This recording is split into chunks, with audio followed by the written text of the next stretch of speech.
तीन गहनों में पहले नंबर का गहना विश्वास का है। अब शिव जी ने पार्वती से कहा दूसरे नंबर का गहना जो मनुष्य के पास होना चाहिए वो है उसकी मेहनत का गहना। दूसरा गहना है उसकी मेहनत का, उसका परिश्रम, उसकी मेहनत।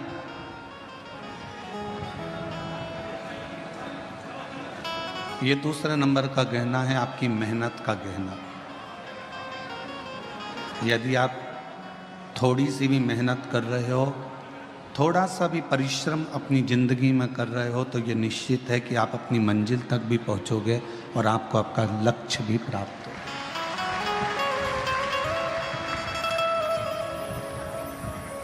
फिर शिव जी ने तीसरे नंबर का गहना बताया। पार्वती जी से कहा पार्वती तीसरे नंबर का गहना है सब्र, थोड़ा इंतजार, थोड़ी प्रतीक्षा।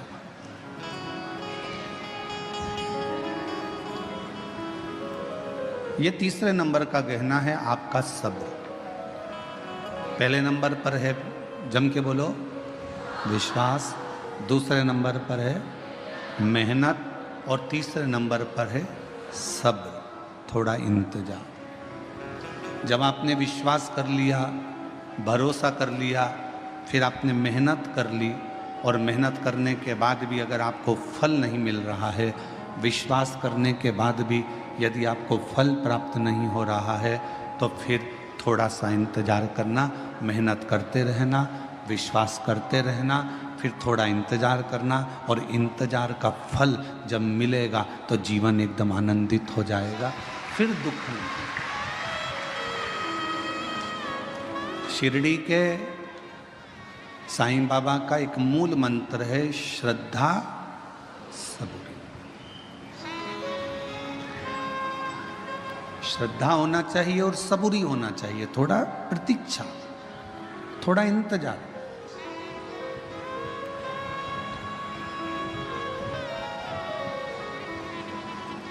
आपने इंतजार ही नहीं करा तो फिर जीवन का कोई आनंद ही नहीं है। जो सुख प्रतीक्षा में है वो सुख मिलने में नहीं है। बोलो सही है कि गलत है? जो सुख प्रतीक्षा में, इंतजार में, वो मिलने में नहीं है। कैसे? प्रैक्टिकल करना।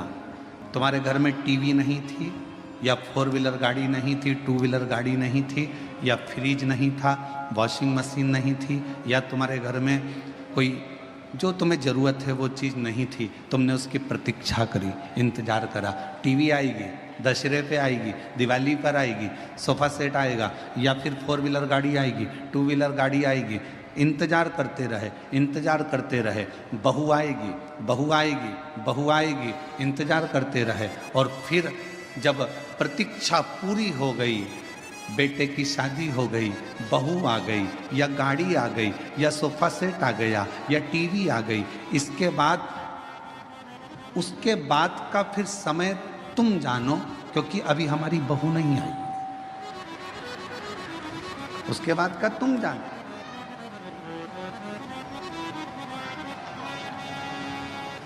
बोलो सही है कि गलत है? प्रतीक्षा थी, थोड़ी इंतजार था, थोड़ा सब्र था, तो थोड़ा आनंद था। प्रतीक्षा में जो सुख है वो सुख इच्छा कर, इंतजार। और जो सुख इंतजार में है वो मिलने में नहीं है।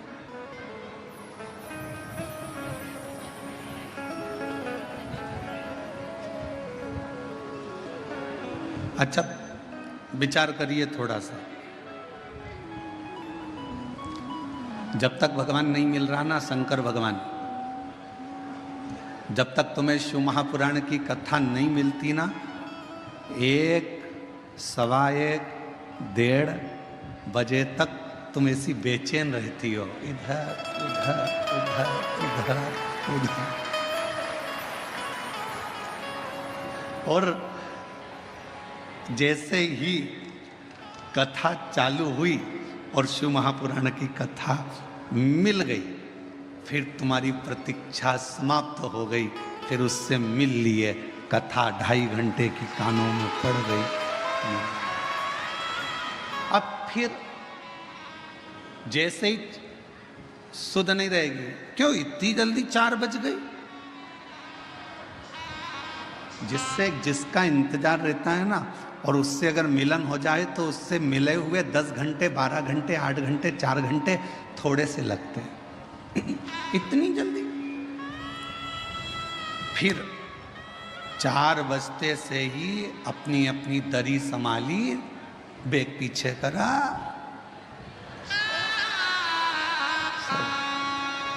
दरी संभाली, बेग पीछे करा। मैं संचेती परिवार में विशाल जी की मम्मी जी से कहूँगा आपसे, एक बार रात्रि के समय पर यहाँ आके दर्शन जरूर करना। ऐसा योग कभी दूसरी बार बीजापुर में नहीं बनने वाला जो दर्शन का योग है। आप आइए। आप शिव जी की परम भक्त हैं, विशाल जी की माता जी शंकर जी की परम भक्त हैं।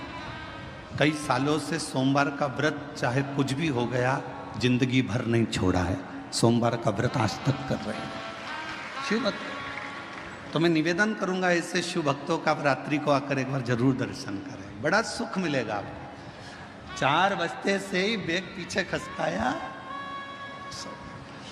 और इतनी ऐश और आराम की जिंदगी की, कोई बजू वाला जा रहा हो ना कहीं तो जाते हैं तो मेरी बोतल ले जा, पानी भर लाना।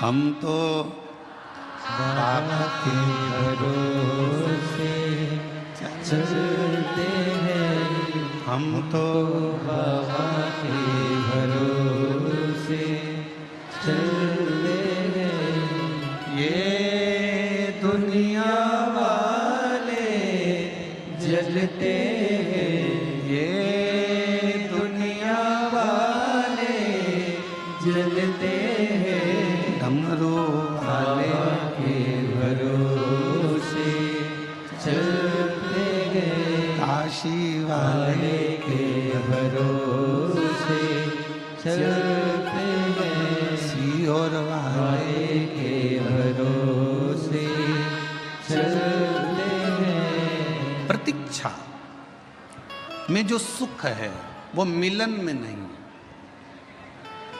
मेरे भोले बाबा से कहते रहना, तुम मिलना मती, बस तुम्हारी प्रतीक्षा करती रहूं, तुम्हें याद करती रहूं, तुम्हारा इंतजार करती रहूं, वो मूल है।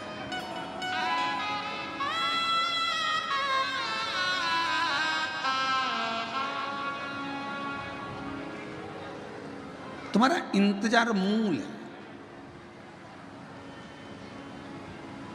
मिलने के बाद इतनी फिर आनंदता नहीं रहती है, प्रतीक्षा में आनंदता रहती है। प्रतीक्षा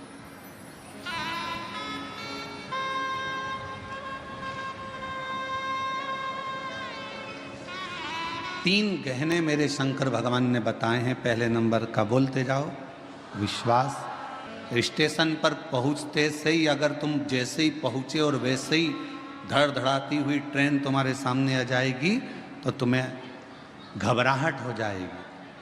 थोड़ा सा पहुंच गए स्टेशन पर और फिर तुम्हारी ट्रेन 5-10 मिनट इंतजार के बाद अगर आएगी ना तो तुम्हें सुकून मिलेगा कि हाँ अब आ रही है, मैं पहुंच गई हूँ, अब मेरे ट्रेन आएगी, मैं बैठूंगी और अपनी मंजिल तक पहुंच जाऊंगी। इंतजार बहुत जरूरी है और बिना इंतजार के कोई सुख का अनुभव भी नहीं है। एक महिला ने अपने पत्र में लिखा, गुरुजी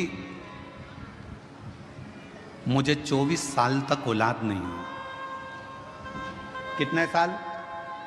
24। और 24 साल तक जब मुझे औलाद नहीं हुई तो मैं हिम्मत 5 साल के बाद में मैंने हिम्मत हार दी थी कि मेरे घर में औलाद नहीं होगी। फिर भी मेरे घर के लोगों ने मेरा इलाज करवाया, हम दोनों का इलाज चला, 8 साल 10 साल इलाज में निकाल दिए। 10 साल के बाद भी औलाद नहीं हुई, तब पूर्ण तरह से डॉक्टरों ने कह दिया कि तुम कभी माँ नहीं बन सकती और तुम कभी पिता नहीं बन सकते। 10 साल के इलाज के बाद हमने आस छोड़ दी कि हमको बच्चा हो। 15 साल निकल गए, 18 साल निकल गए, शादी के 20 साल निकल गए, 22 साल निकल गए, और 22 साल निकलने के बाद 23 साल जब आया, 23वें साल में हमारे घर के पास में एक किराएदारनी आई और उस किराएदारनी ने कहा कि एक सियोर वाला महाराज कथा कहता है, आस्था चैनल पर आती है, भाभी आपको औलाद नहीं है, कितने साल हो गए? तो कहा मुझे 23 साल हो गए, औलाद नहीं। 24वां लग गया, औलाद। तुम एक काम करो कि टीवी के सामने अपना आसन बिछाओ और दोनों पति पत्नी टीवी पर कथा सुनो। और हमने टीवी पर पहली बार कथा 23 साल औलाद नहीं, 24 साल औलाद नहीं, फिर सुनना चालू करी। और कथा सुनने के बाद मन में एक विश्वास जागा।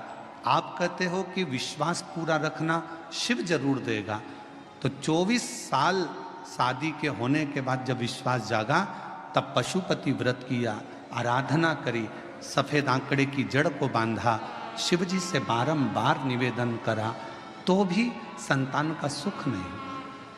24 साल निकलने के बाद हम पड़ोसन जो किराएदार नहीं आई उसके पास फिर पहुंचे। पत्र देखिए,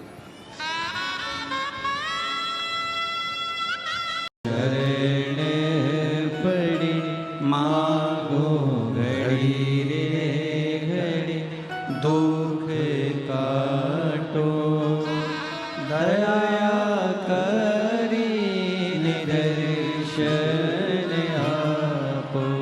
शिव कथा कह रही है, 3 काम करिए, विश्वास, मेहनत।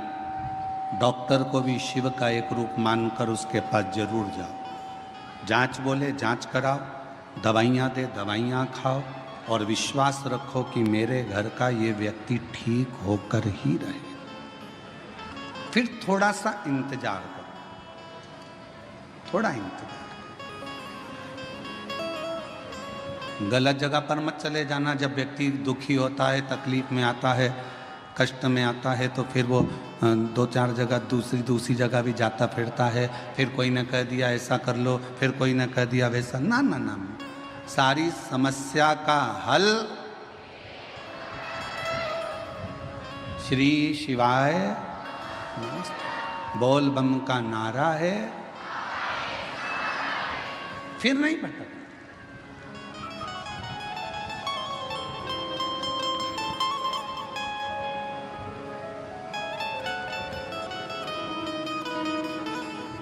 हम इंतजार नहीं कर पाते। आज के व्यक्ति के जीवन में सबसे बड़ी उलझन केवल एक ही है कि वो इंतजार करना नहीं जानता। वो इंतजार करना नहीं जानता। बहू ने कुछ बोला, सास से इंतजार नहीं हुआ, पलट कर जवाब दिया। सास ने कुछ बोला, बहू ने तुरंत पलट कर जवाब दिया। बाप ने कुछ बोला, बेटे ने पलट कर जवाब दिया।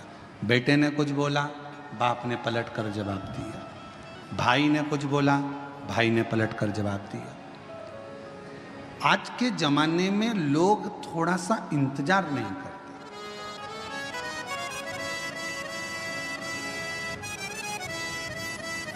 भगवान ने कितनी बड़ी कृपा करी है, आपको सर भी दिया है तो सर में दिमाग भी दिया। अरे बोलो तो जम के, दिया कि नहीं दिया? अगर ये सिर भगवान ने दिया है तो साथ में तुमको दिमाग भी दिया। नहीं तो सिर तो एक माचिस की तीली का भी होता है। देखिए माचिस की तीली, बोलो बोलो जम के बोलो। देखिए माचिस की तीली, माचिस की तीली को देखना, उसमें भी सिर होता है। पर माचिस की तीली में दिमाग होता है क्या? नहीं। माचिस की तीली में सिर होगा पर दिमाग नहीं होगा। माचिस की तीली में केवल सिर है, केवल सिर। इसलिए माचिस की तीली थोड़े से ही घिसने से, थोड़े से ही घर्षण से, थोड़े से ही घिसने से माचिस की तीली तुरंत जल जाती है, क्योंकि उसमें दिमाग नहीं है। जिसमें दिमाग होता है वो किसी के कहने पर, अपशब्द कहने पर एकदम गुस्सा नहीं करता। जिसके अंदर दिमाग है वो तुरंत क्रोध नहीं करेगा, और जिसमें दिमाग नहीं है वो माचिस की तीली की तरह तुरंत क्रोध करेगा, तुरंत। थोड़ा सा किसी ने कहा और क्रोध आ गया, थोड़ा सा किसी ने बोला और गुस्सा आ गया। समझ लो कोई तुम्हें घिस रहा है, माचिस की तीली हो तुम, तुम्हारे में अंदर केवल सिर तो है तुम्हारा पर दिमाग नहीं है। किसी ने तुम्हें घिसा, अपशब्द बोला, ताने दिए, आड़ा टेढ़ा बोला, माचिस की तीली तो बारिश में गीली भी हो जाती, तो उसको 2-4 बार तो घिसना ही पड़ता है। तो किसी ने तुम्हें घिसा, किसी ने ताना दिया, गाली दी, अपशब्द कहा, बुराई करी, तुम्हें घिसता गया और तुम्हें एकदम गुस्सा आ गया। समझ लेना कि तुम मनुष्य नहीं हो, तुम केवल एक माचिस की तीली हो। मनुष्य होते तो किसी के घिसने पर तुम्हें क्रोध नहीं आता, तुम्हें अपशब्द नहीं निकलते, तुम्हें गाली नहीं देते, तुम आड़ा टेढ़ा नहीं बोलते, क्योंकि तुम माचिस की तीली नहीं, तुम मानव की देह लेकर पैदा हो, मनुष्य की देह, मानव हो तुम। कोई बोल भी दिया आड़ा टेढ़ा, कोई कह भी दिया अपशब्द, कोई बोल भी दिया, ताने भी दे दिया, किसी ने आड़ा टेढ़ा भी कह दिया, अपशब्द भी कह दिया, कोई बात नहीं। समय का थोड़ा सा इंतजार करो, थोड़ा सा।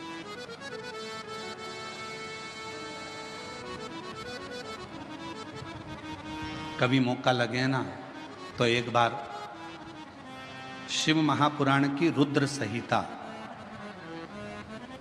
अवश्य पढ़िएगा, और कभी अगर मौका मिल जाए तो कुर्म पुराण का 26वें नंबर का अध्याय जरूर पढ़िएगा। कुर्म पुराण के 26वें अध्याय में और शिव महापुराण के रुद्र संहिता में, दोनों में भगवान शंकर माता पार्वती जी से कहते हैं, ब्रह्मदेव से कहते हैं, ब्रह्मा जी सुनो, ए ब्रह्मदेव,